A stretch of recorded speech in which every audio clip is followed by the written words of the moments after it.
श्रीरामचरितमानस के अनुसार भगवान राम के जीवन में सबसे महत्वपूर्ण घटनाओं में से एक है उनका वनवास। यह महत्वपूर्ण घटना उनके चारों ओर उनकी पत्नी सीता और उनके वफादार भाई लक्ष्मण के साथ कठिनाइयों और चुनौतियों से भरे 14 वर्ष के वनवास के दौरान की अवस्थाओं की तैयारी करती है। वनवास अयोध्या के राज्य में घटित घटनाओं के परिणामस्वरूप शुरू होता है। भगवान राम राजा दशरथ के पुत्र और राज्य के सही उत्तराधिकारी राज्याभिषेक के लिए तैयारी कर रहे होते हैं। हालांकि राम की सौतेली माता रानी कैकेयी द्वारा राज्य के भाग्य का एक अचानक मोड़ लेता है। रानी कैकेयी द्वारा पुरानी दी हुई वरदान का उपयोग करते हुए वह दो मांग करती हैं। उनकी पहली मांग होती है कि उनके पुत्र भरत को राजा बनाया जाए और दूसरी मांग होती है कि राम को 14 वर्ष के वनवास में भेजा जाए। राम को इस अप्रत्याशित घटना से परेशान होते हुए भी उसकी मान्यता और कर्तव्य के प्रति उनकी स्वेच्छा से अपने पिता के आदेश को स्वीकार करते हैं और अयोध्या छोड़ने की तैयारी करते हैं। सीता, उनकी पत्नी, और लक्ष्मण, उनका अटूट साथी, भी उनके वनवास में उनके साथ चलने का निर्णय लेते हैं, जिससे उनकी अटल निष्ठा और भक्ति का प्रदर्शन होता है। जब भगवान राम और उनके साथी वन में प्रवेश करते हैं तो उन्हें कई परीक्षाएं और कठिनाइयां प्राप्त होती हैं। वन उनका नया घर बन जाता है और वे जंगल की कठोर स्थितियों का अनुकूलन करते हैं। उनका वनवास आध्यात्मिक विकास, आत्मखोज और विभिन्न मुनियों और देवताओं के साथ भेंट करने का एक अवधारणा बन जाता है।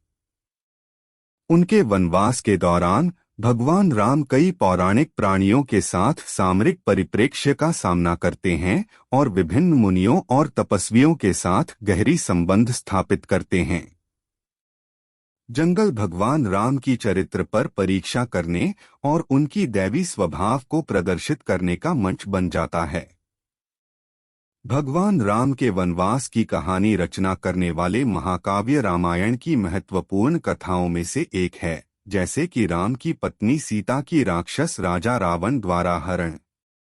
राम के अनुपस्थिति में रावण अपनी नीच इच्छाओं से प्रेरित होकर सीता को हर लेने का अवसर देखता है और उसे अपने लंका नामक राज्य में ले जाता है।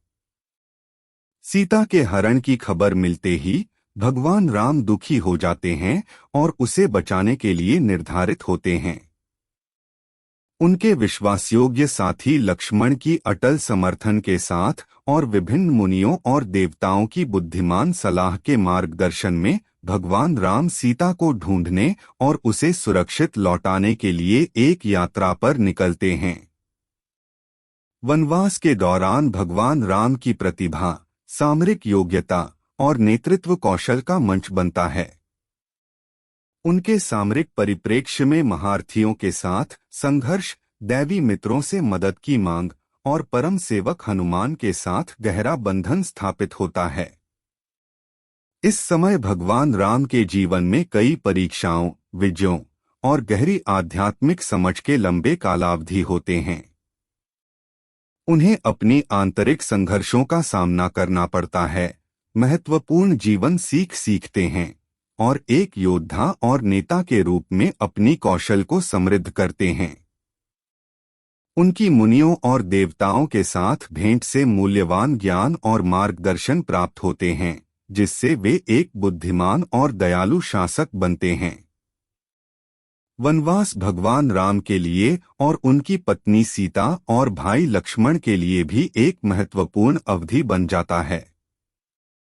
सीता वन में बहुत कठिनाइयों के बावजूद अद्वितीय सामर्थ्य, सहनशीलता और भगवान राम के प्रति निष्ठा प्रदर्शित करती है। लक्ष्मण हमेशा सतर्क और सुरक्षित रहते हुए भगवान राम के भाई और एक अटूट साथी के रूप में अपनी दायित्व को पूरा करते हैं। अंततः 14 लंबे सालों के बाद भगवान राम का वनवास समाप्त होता है। महाकाव्य की महानायकता रखते हुए भगवान राम और रावण के बीच महायुद्ध में नायकता की विजय होती है। भगवान राम सीता को रावण की कठिनाइयों से छुड़ाते हैं, राक्षस राजा को पराजित करते हैं और विजयी होते हैं।